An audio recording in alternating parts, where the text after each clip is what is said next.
السلام علیکم ورحمت الله وبرکاته. پښتو ستار افیشل چینل کې دلته خلکلی وایو. امید لرم چې تاسو ټول به روغ جوړ او خوشحاله وئ، ژوند په مزو کې به وئ.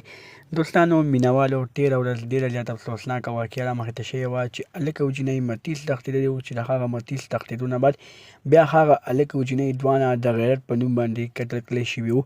چا قتل کړي وو، د دوی د قتل سبب بیا څه شو، دوی چې د وتښتېدل متیز، بیا د هغه متیز تښتېدو نه بعد دوی دواړو څه فیصله وکړه چې د هغه فیصلې نه پس په دوی باندې حمله وشوه، چې په هغه حمله کې دوی ډېر زیات په بدخال سره قتل شول.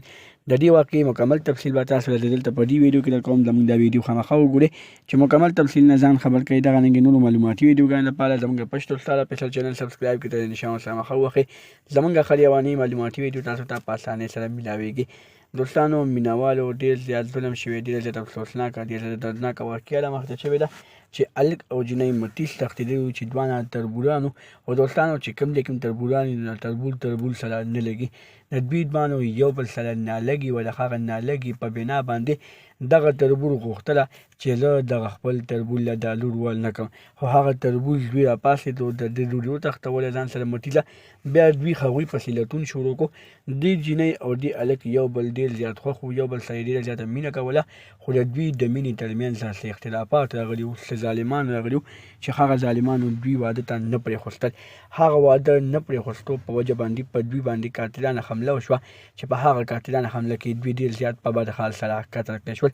دوستانو په دوی باندې دغه قاتلانه حمله څنګه وشوله، چا قتل کړل، پولیس وایي چې دا بل چا نه دي قتل کړي، بلکې د نجلۍ کورنۍ په دوی باندې حمله کړې ده او بیا یې نجلۍ کورنۍ دوی قتل کړي دي. نو دوستانو د دې واقعې نه موږ دا سبق حاصل کړو چې څه کړې هغه به ریبې. د غلط کار غلطه نتیجه راوځي. دوی غلط کار وکړو، غلطه فیصله یې وکړه، د غلط کار او د غلطې فیصلې ورته غلطه نتیجه راووته.